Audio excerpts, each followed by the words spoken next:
batalkan saja pernikahan ini. Dia tidak akan datang. Lagi pula siapa yang mau menikah dengan wanita yang sudah ternoda? Pristi berkata dengan lantang di tengah-tengah tamu yang hadir, membuat puluhan pasang mata menatap ke arahnya. Pristi, jangan lancang kamu. Protes Aji dengan mata membulat menatap Pristi. Napasnya turun naik tak beraturan. Dadanya bergelombang menahan amarah. Pristi, putri keduanya itu memang tak pernah berhenti membuat masalah. Sekalipun di hari pernikahan kakaknya, memangnya kenapa, Pak? Apa Papa ingin menutupi aib anak kesayangan Papa itu? Aku rasa percuma. Semua orang juga nanti bakalan tahu kalau anak kesayangan Papa itu sudah tidak perawan. Pristi semakin tersungut, kurang ajar kamu. Pekik Aji Ibrahim murka, dia tak rela putri kesayangannya dihina oleh siapapun. Napas lelaki setengah abad itu kian tak beraturan. Dan sebuah tamparan keras melayang tepat di wajah Pristi, menyisakan sebuah warna merah di wajah putih itu. Aji menatap tajam penuh amarah kepada putri keduanya itu. Tutup mulutmu. Jangan asal bicara. Dia itu kakakmu, kata Aji dengan suara bergetar. Terus saja bela anak kesayangan Papa itu, ucap Pristi lantang. Tak sedikit pun gadis itu merasa gentar oleh amarah papanya. Pergi. Usir Aji dengan mata membulat menatap putri keduanya, membuat gadis itu tampak geram. Dia sungguh kesal dengan sikap papanya yang selalu cenderung pilih kasih. Gadis berpakaian ketat itu kemudian pergi meninggalkan pesta dengan langkah dihentakkan ke lantai. Beberapa tamu saling berbisik serta menatap aneh ke arah Tiara.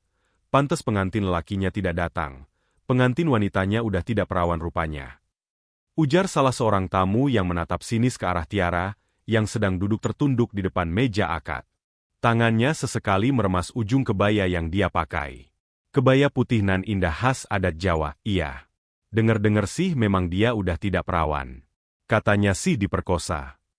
Terdengar sayup-sayup bisik ibu-ibu yang lain, yang hadir di pesta itu. Walaupun lirih, tetapi masih terdengar oleh Tiara. Membuat garis itu semakin kuat meremas ujung kebayanya.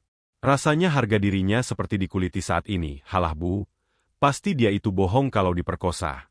Jangan-jangan memang dia itu ngasih jatah mantannya dulu sebelum nikah. Makanya sekarang udah tidak suci lagi. Anak sekarang kan seperti itu, bu. Sahut Naura, gadis 25 tahun yang berstatus sebagai sepupu Tiara itu berkata dengan sinis. Hubungannya dengan Tiara memang tak baik selama ini, Naura. Jangan asal bicara tanpa bukti. Nanti jatuhnya jadi fitnah. Tepi seorang ibu bertubuh gemuk, tetangga Tiara menegur Naura, hal begituan mana bisa dibuktikan bu? Namanya juga jatah-jatah mantan. Pasti ngasihnya juga secara rahasia dong. Masa ia mau didokumentasikan? Bantah Naura, sungguh ingin rasanya Tiara berteriak dengan lantang dan meremas mulut sepupunya itu. Namun, sebisa mungkin dirinya menahan diri. Tidak ingin suasana pesta pernikahannya bertambah rumit, Papa akan hubungi Benny lagi. Aji berkata sambil mengayunkan langkahnya meninggalkan putrinya. Amarah dan gelisah bercampur aduk menjadi satu menyiksa batin Tiara. Benny adalah pria yang sudah Tiara kenal selama kurang lebih 6 bulan. Dan sang papalah yang memperkenalkan mereka. Karena menganggap Benny adalah pria yang tepat untuk menjadi jodoh Tiara. Benny berparas tampan, berhidung mancung, alisnya tebal dan berahang tegas. Dia juga memiliki sepasang mata elang yang sanggup membuat para gadis bertekuk lutut hanya dengan melihat tatapan matanya. Papa ingin menjodohkan kamu dengan Benny. Papa lihat dia adalah laki-laki yang baik dan bertanggung jawab. Kata Aji setelah 1 bulan Tiara dan Benny berkenalan, aku masih perlu waktu Pak. Jawab Tiara yang saat itu sedang asyik terduduk di depan laptop miliknya. Tapi sampai kapan? Kapan kamu akan merubah pola pikirmu tentang laki-laki? Bahwa tak semua laki-laki di dunia ini jahat seperti apa yang kamu pikirkan. Ucap Aji, seraya berusaha merubah pandangan putrinya terhadap laki-laki. Selama ini Tiara memang sangat menutup diri pada laki-laki. Bahkan ia hanya berteman akrab dengan perempuan saja. Semua teman dekatnya adalah perempuan. Hal tersebut membuat dirinya sering diterpa gosip miring karena dianggap penyuka sesama jenis oleh sebagian temannya yang tak suka dengannya. Awalnya Tiara menolak perjodohan ini, karena dia masih mengalami trauma terhadap sesuatu peristiwa yang banyak merubah hidupnya dulu. Namun karena ia tak tega dengan papanya, akhirnya Tiara menerima lamaran Benny. Tentunya setelah melihat kesungguhan pria itu, apa kamu bertengkar dengan Benny, nak? Atau keluarganya berkata sesuatu padamu? Tanya Sinta, ibunda Tiara dengan wajah cemas. Tidak, Bu. Kami baik-baik saja. Memang kami sempat ada masalah sedikit, tetapi semua sudah kami selesaikan dengan baik. Jawab Tiara datar. Tetapi dari mimik wajahnya terlihat jelas dia sedang cemas. Tapi kenapa dia begitu susah dihubungi? Sebenarnya ada masalah apa? Sinta melanjutkan pertanyaannya. Ada rasa cemas yang terpancar dari kedua sorot mata wanita 45 tahun itu. Tiara mengerti kenapa ibunya sangat cemas. Dia pasti takut kalau pernikahan ini gagal, dan keluarga besar pasti akan menanggung malu apabila anak pertama mereka gagal menikah. Apalagi dengan alasannya adalah karena Tiara tak suci lagi.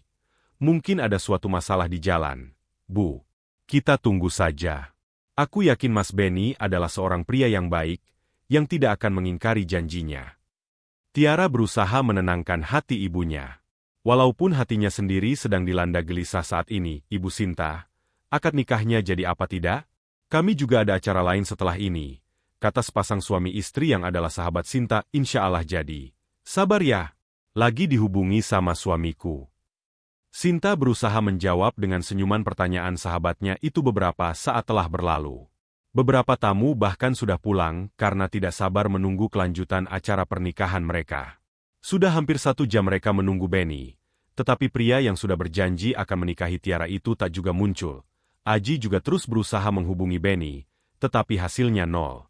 Ponsel Benny bahkan tidak aktif, membuat hati Aji semakin cemas. Ada apa ini sebenarnya? Batinnya dalam kegelisahan, batalkan saja pernikahan ini. Dia tidak akan datang. Lagi pula siapa yang mau menikah dengan wanita yang sudah ternoda? Kata-kata itu kembali terngiang di telinga Tiara, membuat hati gadis itu kian dilanda gelisah. Mungkinkah Mas Benny benar-benar membatalkan pernikahan ini? Tapi ini semua bukan salahku. Aku ternoda karena ulah laki-laki yang tidak bertanggung jawab dan tidak berakhlak yang telah merenggut dengan paksa kesuciannya. Monolog Tiara dalam hati, beberapa tahun yang lalu Tiara yang masih berseragam putih abu-abu baru saja pulang sekolah. Saat itu ia dan keluarganya masih tinggal di kampung. Jarak antara sekolah dan rumahnya lumayan jauh, dan tidak bisa ditempuh dengan kendaraan umum. Tiara harus berjalan kaki melewati sebuah hutan kecil, barulah bisa sampai ke rumah sekolah. Kamu berani pergi sendirian, Ra? Tanya Dina sahabat Tiara, rumah Dina berada di seberang hutan.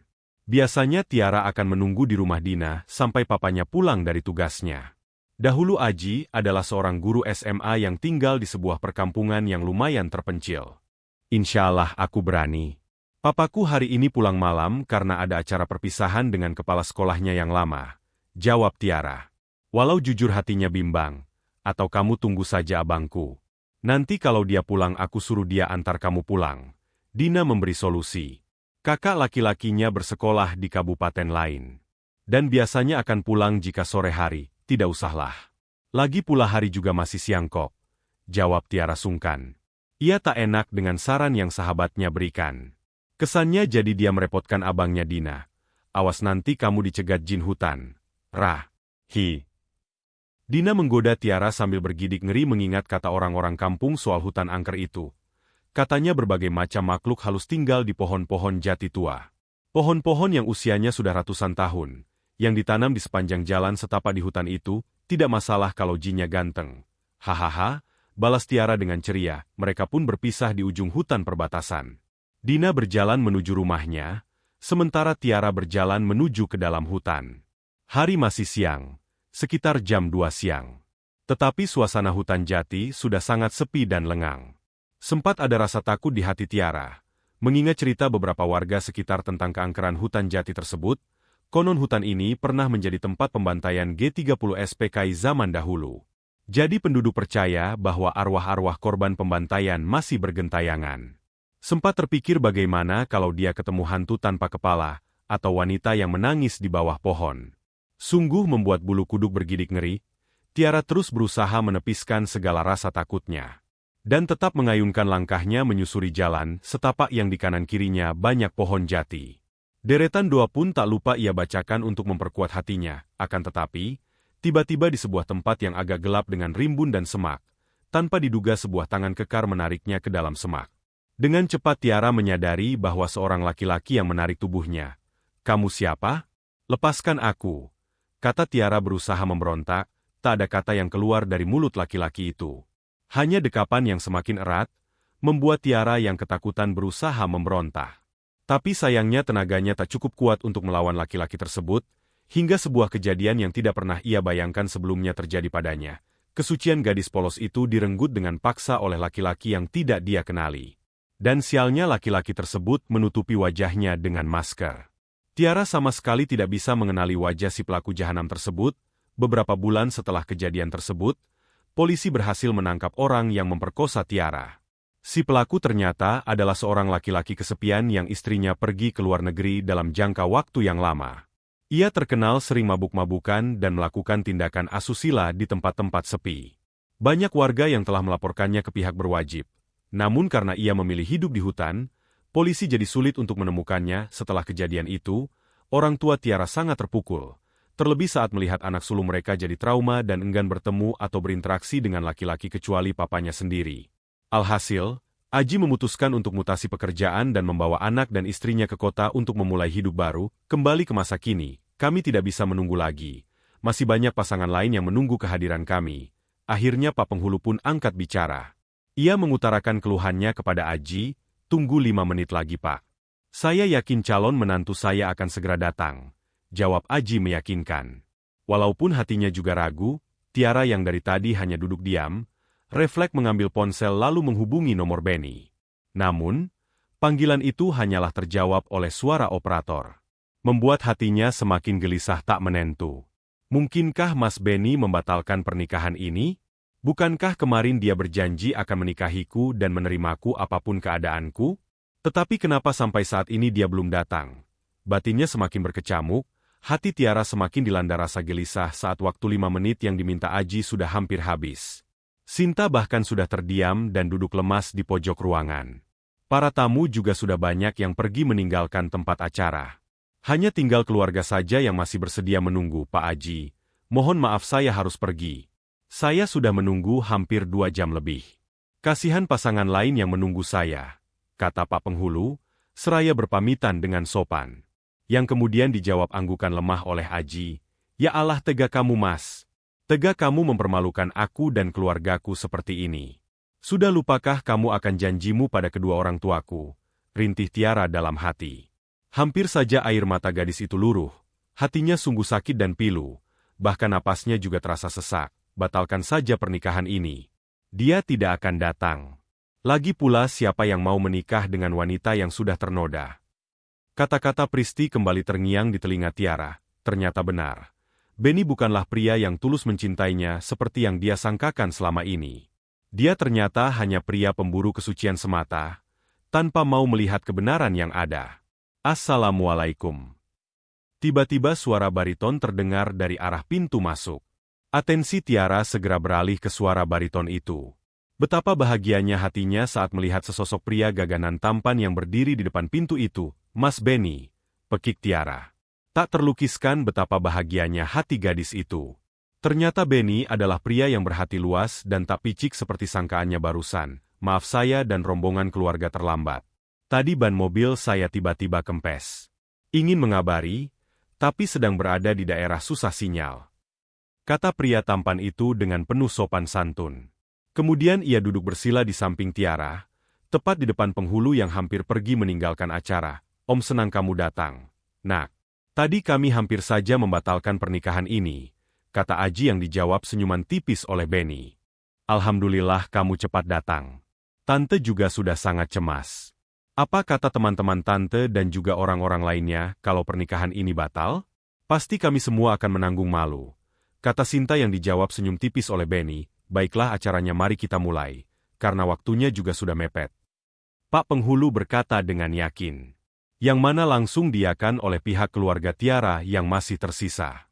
Dan acara akad nikah pun dimulai. "Saya terima nikahnya Tiara Andini binti Aji Ibrahim dengan mas kawin 10 gram kalung emas, dan seperangkat alat salat dibayar tunai."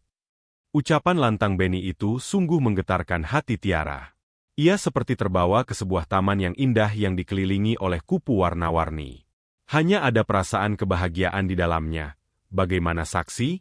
Sah?" tanya penghulu yang dijawab. "Sah."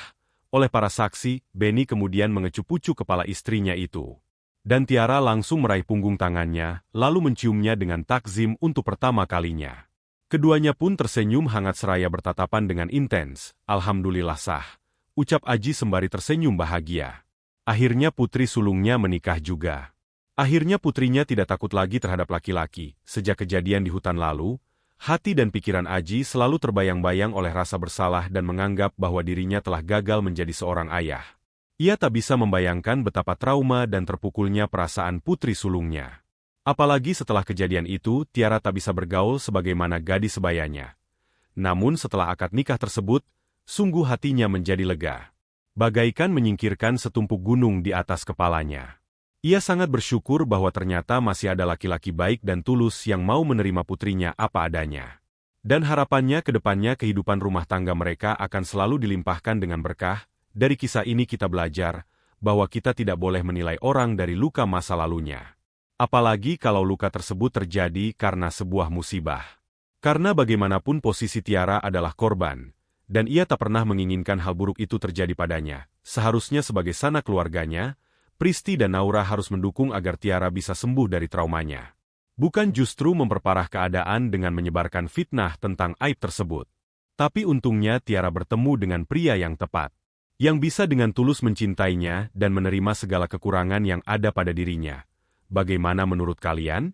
Tulis pendapat kalian di kolom komentar ya.